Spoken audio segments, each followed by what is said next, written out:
Muy bien, gracias por continuar con nosotros en esta mañana de día lunes. Como lo decíamos en un inicio, estamos iniciando mes, estamos iniciando semana y un placer recibir aquí en el estudio precisamente al licenciado Alejandro Zelaya. Él es el viceministro de Ingresos del Ministerio de Hacienda, ¿verdad? Correcto. ¿Cómo ha estado, señor? Muy buenos días, Moisés. Muy buenos días también a todos los televidentes que nos sintonizan desde sus hogares. Estamos perfectos, estamos con muchísimos ánimos para continuar con los planes que estamos ejecutando desde el Viceministerio de Hacienda. Gracias por acompañarnos esta mañana tan temprano. Primera oportunidad que tenemos de conversar en este set, ¿verdad? Sí, justamente es mi primera entrevista con usted, Moisés, pero también ya hemos estado también en otros espacios, ¿no? Señor, hay un plan de control de impuestos en cuanto a evasión, elusión, medidas que están tomando ustedes directamente. Naturalmente, la finalidad del mismo es lograr mayores ingresos al Estado por parte de todas aquellas personas que no declaran lo que se debe declarar para que todos podamos tener la misma oportunidad en cuanto a los impuestos que se recaudan. Solo para comenzar y dar pie a esta plática, definamos tal vez lo que es evasión y elusión para terminar de entenderlo claramente y de ahí los planes que están desarrollando. Sí, bien, Moisés. Creo que debemos iniciar por decir que este país ha sido un país orientado al gasto. Normalmente nosotros estamos debatiendo sobre la calidad y la cantidad del gasto público, pero muy poco se habla sobre el ingreso, olvidando de que es la principal fuente de financiamiento y debería de ser la fuente de financiamiento ideal y única para el presupuesto general de la nación. Entonces, dicho esto, cuando hablamos de evasión, estamos hablando de aquellas personas que teniendo la obligación de ley de tributar, aún así no le pagan al Estado. Cuando hablamos de elusión, por el contrario, es en aquellos casos en los que los contribuyentes aprovechan un vacío en la ley para no tributar como deberían de hacerlo. Lo que corresponde. ¿No? Entonces, es un tema de legalidad o no legalidad. Uno, es un espacio que a pesar que la ley lo prohíbe, la gente no tributa lo correspondiente y de otra forma es un vacío en la ley que es aprovechado por contribuyentes irresponsables para eludir sus obligaciones. En el caso de la elusión, vacíos de ley, son vacíos de ley porque también no se han querido hacer la reforma necesaria. Lo que pasa es que no se ha contemplado en la legislación. Por ejemplo, nosotros y en todos los países de Latinoamérica y puedo decir abiertamente del mundo, ¿no?, están ahora mismo analizando el tema de la fiscalidad digital, por ejemplo. ¿Cómo hacer que todos estos movimientos del comercio electrónico, del comercio digital, empiecen a tributar lo que realmente deberían tributar? Entonces, esos son hechos que no se han previsto en la ley. En 1980, por ejemplo, tú no preveías ¿Quién iba a pensar? Que iba a haber un alto grado de comercio electrónico en muchos de los países. Entonces, el nivel de flujos de efectivo que se mueven en estas operaciones es tan grande que alcanzaría para financiar muchas de nuestras obras, pero no está previsto en la ley en muchos de los casos. Entonces tenemos que ir constantemente, ¿no?, adecuando nuestra legislación para que estos vacíos o estos espacios de elusión ya no continúen. Debo entender que Costa Rica está encaminado, pero Panamá está más allá en el tener control de cada venta en el mismo momento que se realiza y la cantidad de impuestos que son ingresados al Estado segundo a segundo. Es así, ¿verdad? Sí, de hecho, todos los países latinoamericanos han pasado por una etapa de elaboración o implementación de la factura electrónica. Ahora bien, esto, Moisés, tampoco te asegura que la recaudación te vaya a incrementar o que realmente se vaya a implementar de buena forma.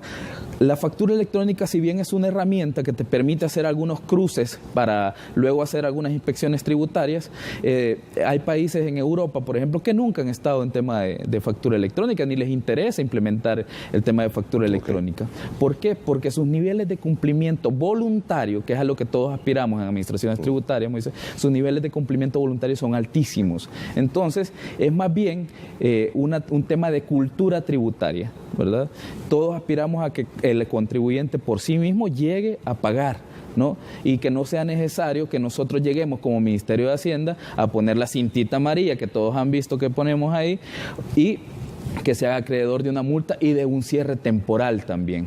Entonces, lo último que nosotros queremos es aplicar medidas coercitivas y el ideal de toda administración tributaria es pago voluntario. Entonces, si bien es cierto, estas herramientas nos van a ayudar, que nosotros estamos encaminados, esperamos en junio del próximo año ya poder salir con factura electrónica, pero es más también un tema de cultura tributaria, como te digo. Exactamente, señor. ¿El total de ingresos del país por impuestos a cuánto asciende? Nosotros hemos proyectado para el presupuesto 2020, hemos proyectado 5.047 millones. Ese es el ingreso que está proyectado para el próximo año, un incremento de un 3.1% en cuanto a lo recaudado en este año, ¿verdad? Es necesario decir que en la medida que nuestros ingresos propios incrementan, la necesidad de ir a buscar financiamiento fuera del país o dentro del país es mucho menor. Así que lo ideal, como te digo, es que el presupuesto general de la nación se financie solo con ingresos propios, pero esto no depende solo del Estado, es una obligación de la sociedad, porque como lo repito yo en muchas de mis conferencias o en muchas de mis comparecencias públicas, los impuestos que se dejan de pagar, Moisés, son las obras que nos hacen falta, son los hospitales que no tenemos, son las calles que no hemos podido construir, es el abastecimiento de medicinas que no tenemos. Entonces, todas estas obras se financian a través del ingreso del Estado. Entonces, necesitamos que los contribuyentes empiecen a cumplir de manera... Tenemos un gran total de 5.047 millones. 5.047 millones para el próximo año. Los ingresos que se espera tener para el 2020. Para el 2020. De estos 5.047 millones, ¿qué porcentaje es por IVA y qué porcentaje es por renta? Más o menos es el 45% de IVA, ¿verdad? Que es el impuesto, un impuesto indirecto, es decir, que lo paga la población, lo paga el consumidor, y un 39% proviene del impuesto sobre la renta, que es un impuesto directo, que es un impuesto que se recauda por las ganancias que tiene cada persona en el país por su actividad empresarial o por su actividad de asalariados, ¿no? 45 por IVA, 39 por renta y el restante 16. Lo demás está distribuido entre contribuciones especiales, ¿verdad? Que ahí tienes FOVIAL, la contribución especial a la seguridad ciudadana, también lo demás también está repartido en los impuestos al valor, ¿verdad? Impuesto a las bebidas gaseosas, impuesto a los cigarrillos, impuesto a la cerveza. Entonces, toda esta formación es la que tiene actualmente la masa del ingreso del presupuesto general de la nación. ¿En cuál es que considera usted hay más elusión y evasión? La mayor evasión se presenta en el impuesto sobre la renta, porque es un impuesto directo, ¿verdad? Pero si eso a nivel porcentual, hablamos casi de más de un 30% a nivel porcentual de evasión del impuesto sobre la renta. Pero cuando tú lo ves en cantidad, como el IVA es el que mayor contribuye, ¿no? Sí. Entonces el IVA representa el mayor margen de evasión que tenemos en el país. La tasa es cerca de 22% de evasión de IVA, de acuerdo a las últimas mediciones, porque hubo un ajuste en los métodos de medición de cuentas nacionales del Banco Central de Reserva, y a partir de ahí nosotros también tuvimos que hacer algunos ajustes en nuestras mediciones tributarias, pero ronda la tasa el 22%. ¿En IVA? En IVA. Pero como te digo, a la hora de hacer el acumulado en cantidad, porque el IVA participa más en el presupuesto general de la nación, los montos se elevan, ¿no? Entonces, nuestro país, de acuerdo a distintas mediciones, ¿no? De CEPAL, Banco Mundial o también de nuestras mediciones internas, tiene una tasa promedio o un monto promedio anual que ronda los 2.000 millones de evasión. 2.000 millones anuales, Moisés. Nuestro déficit fiscal para este año está proyectado en 3.1, o se bajó la proyección de 3.77 a 3.1, pero más o menos fueron 1.000 millones, ¿no? Es decir, que con la mitad de lo que se va de año con año, nosotros podríamos financiar por completo el presupuesto general de la nación. Entonces, es una responsabilidad compartida. Si bien es cierto, la administración tributaria es la encargada de perseguir a los evasores, de hacer cumplir la ley, pero también la sociedad, nuestros empresarios tienen que estar conscientes de que depende mucho de su voluntad para que este país salga adelante. ¿De dónde está viniendo la mayor parte de evasión y elusión, señor? Ya no de impuestos, sino que de qué sectores. No, lo que pasa es que hablar de algunos sectores, Moisés, también es, digamos, satanizar algunos, porque tú tienes en algunos sectores, por hablar del sector X, sector comercio, ¿no? El sector comercio puede tener tantos contribuyentes. Te aseguro que la mayoría de esos son contribuyentes cumplidos, pero hay una buena parte que no está cumpliendo con sus obligaciones tributarias. Entonces, decir que un sector u otro es más evasor que otro no tiene demasiada lógica. Evidentemente nuestro país, que es un país importador y que depende mucho del comercio, su gran masa empresarial está definida en ese rubro, ¿no? Entonces, por ende, quizás la mayor parte de evasión venga del rubro comercio. Okay. ¿Cómo puede haber evasión en el impuesto de la renta si el sistema que tienen ustedes en línea prácticamente tiene detectado todo ingreso que cada salvadoreño recibe? Absolutamente. Nosotros tenemos, la Dirección General de Impuestos Internos empezó una digitalización de todos sus servicios que esperamos terminar en los próximos meses. Todavía habían algunos servicios que no se estaban prestando de manera digital, pero con la implementación de que tú te registran tu retención del impuesto sobre la renta, e inmediatamente nosotros podemos hacer un cruce vía sistema, ¿verdad? De tal suerte que ahora, cuando tú elaboras tu declaración, Moisés, solo tienes que poner tu NID y básicamente ya está cargado todos los datos, ¿no? Entonces, pero hay gente que no elabora su declaración, hay gente que declara más retención de la que realmente se le ha realizado, hay gente que también se acredita gastos que no le corresponden. Entonces, por ende, su contribución a nivel de impuestos es mucho menor de lo que debería ser. Entonces, por ahí siempre hay algún espacio que encontrarán los evasores para tratar de eludir su obligación. Sobre todo ello es que están teniendo ya un desarrollo de un plan. Sí, correcto. Nosotros lanzamos, Moisés, y ya para entrar en materia de nuestro plan de evasión, nosotros lanzamos el 3 de octubre el plan antievasión.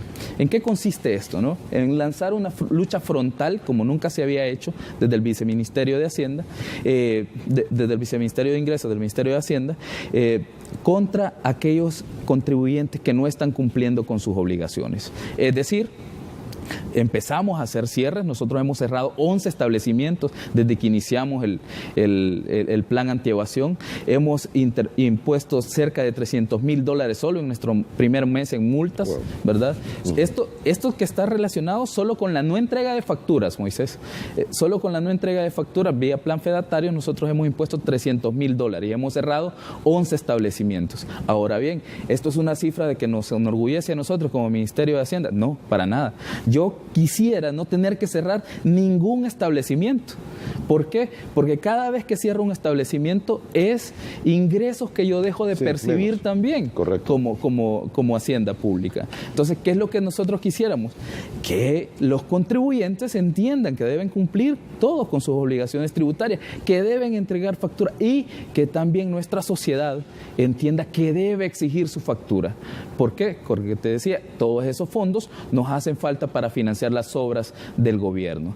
Ahora, los contribuyentes cumplidos deben estar confiados. Nosotros vamos a respetar todos sus derechos, ¿no? El Código Tributario establece unas garantías procesales que hay que seguir y nosotros estamos siendo muy cuidadosos de esas situaciones, que no se vaya a violentar ninguno de los derechos que tienen nuestros contribuyentes. Exactamente. Señor, ¿cuánto...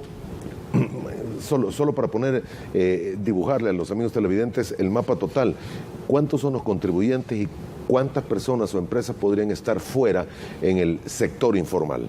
Bueno, se habla, digamos que calcular el sector informal, Moisés, también es un poco complicado, ¿no? Por el mismo hecho de que no tenés una cifra. Pero siempre se ha dicho que más del 30%, un poquito más del 30% de la economía de El Salvador se encuentra en el sector informal, ¿no? Ahora, formalizar a esta gente... ¿Cuánto, perdón? Más del 30%. ¿Formalizar a esta gente es fácil o es algo que se puede hacer en el corto plazo? No. ¿Por qué? Porque depende de muchas variables estructurales. Hay gente que toda su vida, por ejemplo, ha ejercido el comercio informal, que es el fenómeno más visible, digamos, de la informalidad en el país. Tiene toda su vida haciendo esto, entonces tiene algunos parámetros de comportamiento social que ya es difícil cambiarlos en el corto plazo. Además de eso, para la banca o el sistema financiero también, en muchos de los casos, a los informales les ha cerrado la puerta. Nosotros, dentro de poco, vamos a lanzar una iniciativa en conjunto con la CONAMIPE para empezar a formalizar a esta gente y realmente darle incentivos por los que se quieran formalizar. Porque creo que la gente que está en el sector informal tiene que encontrar algo que le llene de esperanza, algo que realmente le sea atractivo para empezar a meterse al sector formal. Correcto. Señor, hay algunas interrogantes ya y sobre todo con esto del sector informal y algunas medidas que pudiesen tomarse para el caso.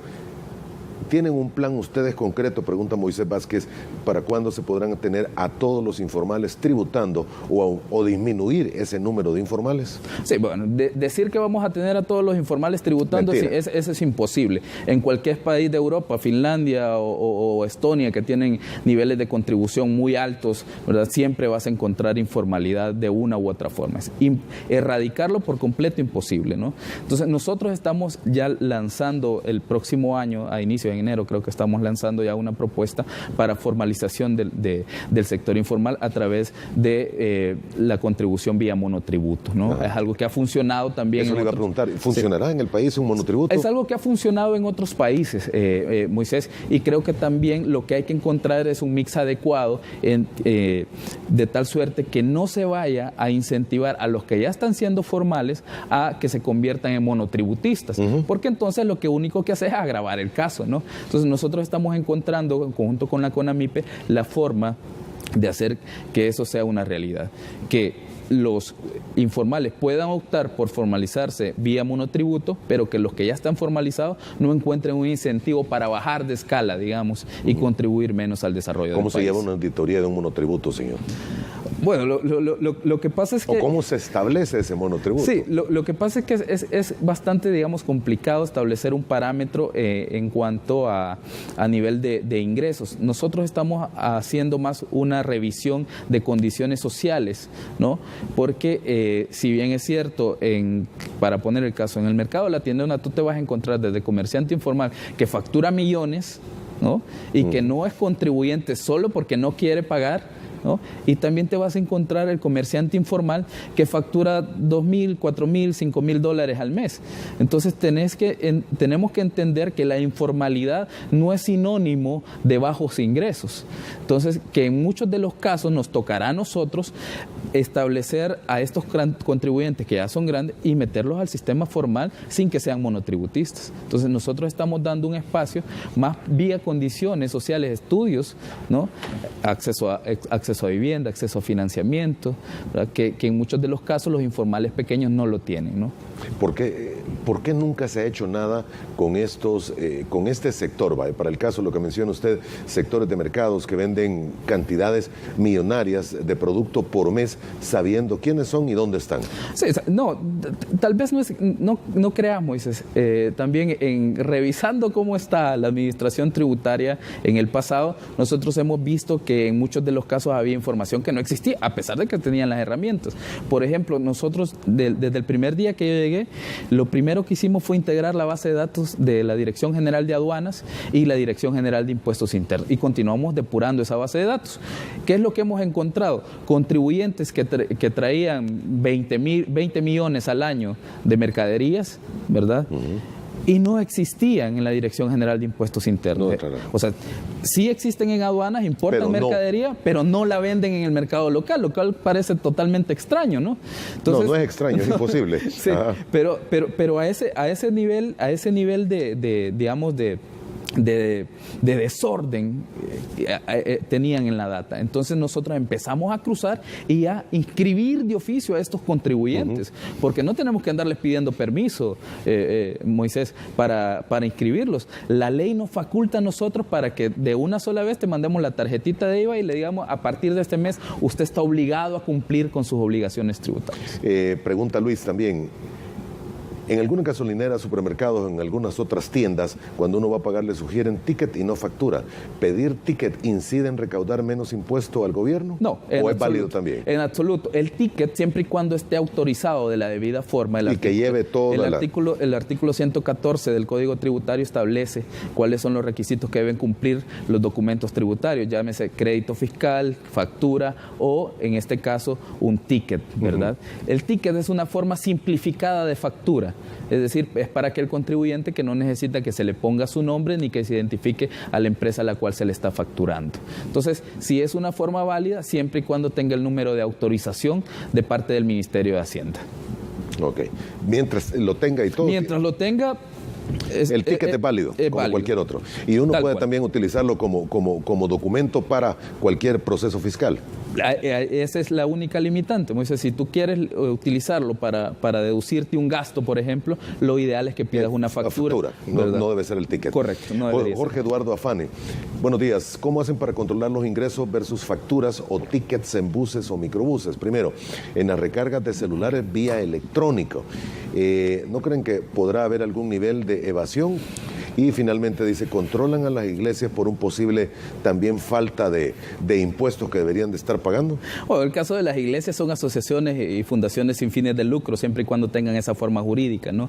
Entonces todas esas donaciones ellos deben de reportarlas mes a mes al Ministerio de Hacienda. No hay un impuesto para este caso. Deberían de reportarlos. Deben reportarlos. Deben. ¿Y estarán reportándolas? Deben reportar. La mayoría de los casos sí, pero como te repito, como no hay un interés fiscal de parte del Ministerio de Hacienda, porque ellos están exentos de acuerdo al artículo 6 de la Ley de Impuestos sobre la Renta. Entonces no tenemos nosotros mayor cosa que perseguir, más allá de que no vayan a ser utilizados como lavado de dinero, ¿no? Ok. ¿Y en el resto de los casos que menciona, sí, las recargas? En el resto de los casos, como te digo, la informalidad también del sector transporte, que es bastante alta.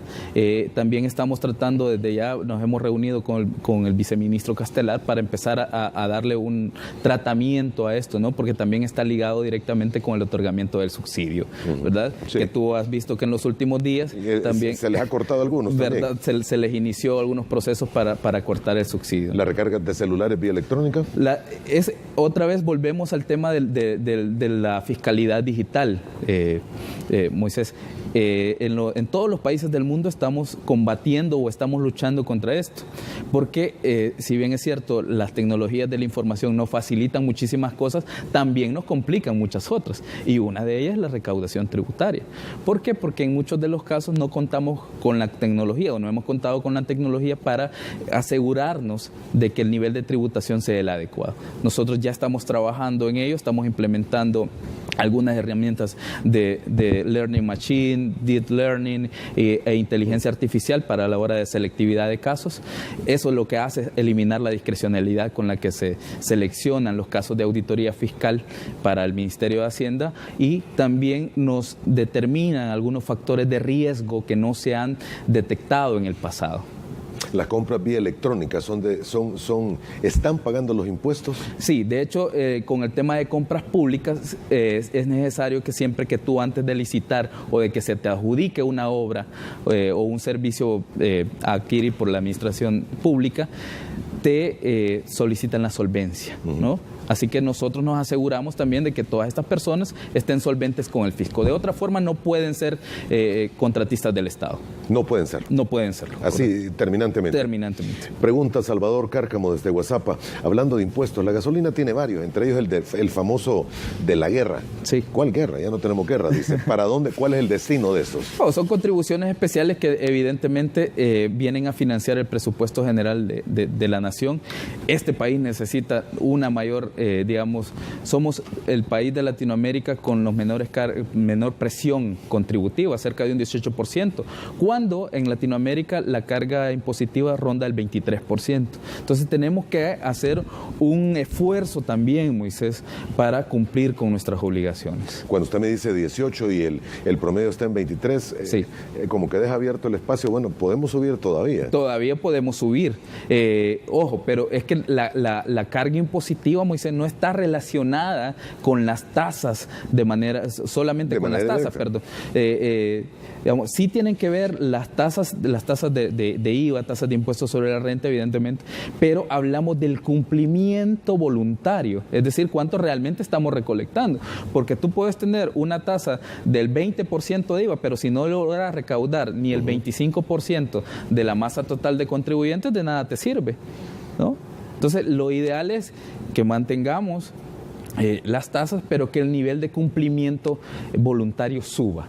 porque eso nos va a ayudar a nosotros a financiar las obras que el país necesita. El señor Vázquez dice, de alguna forma el famoso monotributo debe ser justo y adecuado. Correcto. Porque los asalariados pagamos sobre todo y sin derecho a casi ninguna deducción. Claro. ¿Por qué los informales podrían tener un monotributo que estaría por debajo de los asalariados que sí pagamos? En cuestión de justicia. Sí, eso es lo que hay que cuidar, Moisés, y eso es lo que nosotros estamos cuidando a nivel de estudios en este momento en conjunto con la CONAMIPE, de tal suerte que, como te digo, tú tengas un incentivo, pero que no vayas a romper con el principio de justicia tributaria, ¿verdad? Pues todos somos iguales ante la ley, entonces todos deberíamos de contribuir de acuerdo a nuestra capacidad, de nuestra capacidad económica a financiar las obras del país. Ahora bien, ¿qué es necesario hacerlo? Sí. Que va a necesitar un periodo de temporalidad, correcto, sí. ¿No? Porque este no es un beneficio que se puede mantener todo el tiempo, ¿no? Hay que hacer algunos mecanismos en los que te damos un espacio de gracia, pero luego de eso tú entras a contribuir como cualquier otro contribuyente, correcto. ¿No? Entonces no es una condición que se va a mantener toda la vida, es una condición transitoria. Si esta temporalidad se ve alargada en el tiempo, nos va a pasar lo mismo que nos está pasando en algunos casos con el gasto tributario. Moisés, cuando hablo de gasto tributario, hablo de aquella plata que el Ministerio de Hacienda deja de percibir para incentivar una actividad económica. Ejemplo, las energías renovables, ¿verdad? El turismo, que tienen incentivos, no se les cobra impuestos sobre la renta durante los primeros 10 años, por ejemplo, se les da espacio para que puedan importar la maquinaria sin pagar los derechos arancelarios a la importación. Entonces, eso es gasto tributario. Entonces, pero todos estos mecanismos tienen que tener algo que se llama temporalidad, es decir, solo es por un periodo de gracia mientras se incentiva o crece la actividad que se está incentivando. En este caso, con los monotributistas sería lo mismo. Es un periodo de gracia para que ellos se formalicen y después, ya con las condiciones, ya con acceso a la banca, acceso a vivienda, pudiendo cotizar al ISS, a la AFP, puedan hacer su salto hacia un contribuyente como cualquier otro. Retomo la pregunta del amigo anterior. No me respondió, ¿el impuesto a la guerra para qué va al final? No, va al presupuesto general de la nación. No tiene un destino. No hay un destino específico. ¿Representa mucho, señor?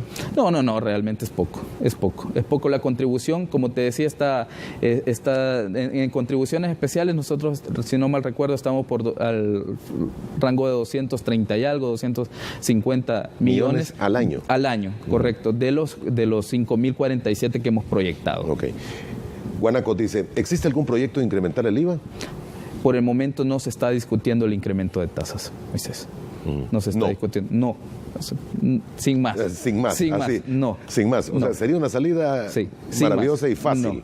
Pero no. No se está discutiendo. Creemos que también hay un margen de crecimiento de la recaudación con solo orientar el cumplimiento de parte de los contribuyentes. Nosotros seguimos en esta lucha antievasión. De hecho, alguna gente me preguntaba, mira, ¿y los grandes contribuyentes qué pasa con ellos? ¿Realmente también los están sancionando o solo están sancionando a los pequeños? Y yo les decía, mire, hay que partir de algo. Uno, los grandes contribuyentes encuentran métodos de evasión mucho más difíciles, ¿no?, de encontrar por parte de la administración tributaria. Ahora bien, que sea mucho más difícil no quiere decir que sea imposible, ¿no? Entonces nosotros en estos primeros 5 meses adecuamos todo nuestro sistema para hacer los cruces adecuados, cambiamos nuestros estilos de auditoría. Antes te auditaban solo por 1 año, nosotros ahora hacemos auditorías integrales 3 años consecutivos, ¿no?, para tener una coordinación completa de todas las operaciones del contribuyente. Correcto. Entonces, a partir del lanzamiento del plan antievasión, hemos sancionado por el filo de 14 millones a 6 grandes contribuyentes, ¿no? O sea, no son cifras menores, Moisés. De hecho, estamos también por recuperar en los próximos días cerca de 15 millones con una deuda tributaria de un gran contribuyente que teníamos por ahí, que en el pasado no se le han realizado cobros. Nosotros sí vamos a tener el valor para realizar los cobros a los grandes contribuyentes. ¿Por qué no se le habían realizado cobros? No entiendo por qué no se le habían realizado cobros. Hay algunos procesos legales a los cuales cual él puede recurrir también. Él puede recurrir también, y han también transcurrido algunas situaciones en ese marco legal, pero bien se podían ejecutar algunos cobros. Entonces nosotros también estamos ya poniéndonos, como te digo, Moisés, en modo financiamiento del presupuesto general de la nación, porque el país no puede continuar con el ritmo galopante de deuda que ha traído en los últimos años. Entonces, si queremos realmente dar el salto hacia un país en desarrollo, tenemos que empezar a asumir nuestras propias responsabilidades. Usted me dijo que no iba a alcanzar el tiempo exactamente y debo una última pausa comercial para nuestros amigos televidentes. Vamos a volver en aproximadamente 2 minutos y medio. Hay más preguntas de los amigos televidentes. Trataré de leer las más que pueda. Ya volvemos. Gracias. Muy bien, gracias por continuar con nosotros en esta mañana. Estamos hablando en esta segunda parte de la entrevista con el viceministro de Ingresos del Ministerio de Hacienda, y hay infinidad de preguntas que siguen reportándose. ¿Es legal, dice Reinaldo Duarte, cobrar el CES a la factura completa de cable hogar? Sí. Es un poco rebuscada la pregunta, pero... Sí. La verdad que es bastante rebuscado, pero sí es completamente legal. Es uno de los servicios que está incluido en el marco de la contribución especial. Y como te digo, es nuestra constante lucha de que tanto los consumidores finales, que es a los que más golpea el tema tributario, y como a los empresarios, cumplan con su obligación, ¿no? Entonces nosotros quisiéramos tener un sistema de recaudación progresista, Moisés, es decir, que pague más el que tiene más, ¿no? Pero definitivamente hemos heredado, digamos, algunas desviaciones en el sistema de contribución, pero ya no es tanto a nivel legal. No es tanto a nivel legal, sino es un tema más de la practicidad o del día a día, ¿no? Que ahí cada contribuyente, como te digo, está buscando los espacios para eludir o para contribuir menos. Ferdinand Calles, ¿por qué no establecen un canal digital amigable para denunciar a negocios que no dan factura? Muchos no dan factura. Y otro amigo televidente dice, ojo con los médicos rara vez dan. De hecho, nosotros tenemos un plan especial con las profesiones liberales, llámese médicos, contadores públicos, abogados, que lanzamos también en el marco del plan antievasión, en el cual verificamos que también estén cumpliendo. Ahora bien, con la otra pregunta me da pie también para anunciar algo que vamos a lanzar ya en estos días. Yo espero que esta semana o la próxima estemos lanzando la Lotería Fiscal de El Salvador. ¿Lotería Fiscal? La Lotería Fiscal de El Salvador. Todavía estamos cuadrando cuál va a ser el nombre que va a llevar, pero básicamente es una herramienta que el Código Tributario establece, pero que solo en el año 2006 se llevó a cabo una rifa, ¿verdad?, con premios para el tema de lotería fiscal. ¿En qué consiste esto? Nosotros vamos a lanzar una app, porque es decir, una vía amigable, ¿no? Vamos a lanzar una app que permita, Moisés, que tú pidas tu factura en cualquier comercio y la subas, ¿no? La subas a esta app y reportes qué comercio le entregó, ¿no? Y además de eso tú puedas participar en la rifa de premios, ¿verdad?, en efectivo en este caso, de tal suerte que toda la sociedad se involucre en solicitar su factura y que además tenga un premio. Va a tener también esta app un apartado para hacer denuncias de aquellos negocios que no entreguen sus facturas. También nos va a servir para ver en cuáles espacios geográficos, por ejemplo, no se están entregando facturas. Es decir, si tú ves que de repente que en Santa Ana casi nadie reporta facturas para la lotería fiscal o para participar en lotería fiscal, tus planes de fiscalización deben dirigirse geográficamente hacia ese sector, ¿no? Entonces, lo mismo va a pasar a la hora de saber quiénes son los contribuyentes más cumplidos también, ¿no? Porque si bien sí, en la forma en la que se presente la mayor cantidad de facturas se puede tener. Correcto, se puede saber qué rubro es se puede mapear el país de correcto, dónde, qué sectores, qué rubros y quiénes no presentan. Y para eso justamente vamos a utilizar herramientas tecnológicas, como te decía, como Business Intelligence, ¿no? Que nos van a facilitar mucho hacer estos cruces, y de tal suerte que nosotros como administración tributaria, Moisés, podamos llegar puntual, ¿no? Y vamos a buscar al señor Moisés Urbina por la situación tal, ¿verdad?, en el año fiscal tal, en el mes tal, ¿no? Entonces son factores de riesgo fiscal que nos van a facilitar mucho nuestra gestión. No me gustó el ejemplo que puso con nombre y todo. Lo pudimos hacer con Alejandro Zelaya. Es más, estoy sacando en este momento la evasión fiscal, ¿cómo que se llama? La constancia del Ministerio de Hacienda. El cálculo de tu declaración para tener lista la solvencia. No, y la constancia también del Ministerio ministerio por cualquier asunto, no vaya a ser. Dice Hermes Bonilla, mira, interesante la charla que tienen con Hacienda, pero los informales, aunque no dan facturas, pero eso no significa que no paguen impuestos, ya que al comprar ellos sus insumos pagan IVA. Claro. Claro. Hay parte de tiene razón, razón. Que es un impuesto indirecto. Es un impuesto indirecto, pero que evidentemente deben de pagar de manera directa por su actividad empresarial también. Insiste también Carlos Siliesa, que dice, mire, no terminó de responder qué es lo que se va a hacer con los médicos, porque la mayoría de ellos no dan factura.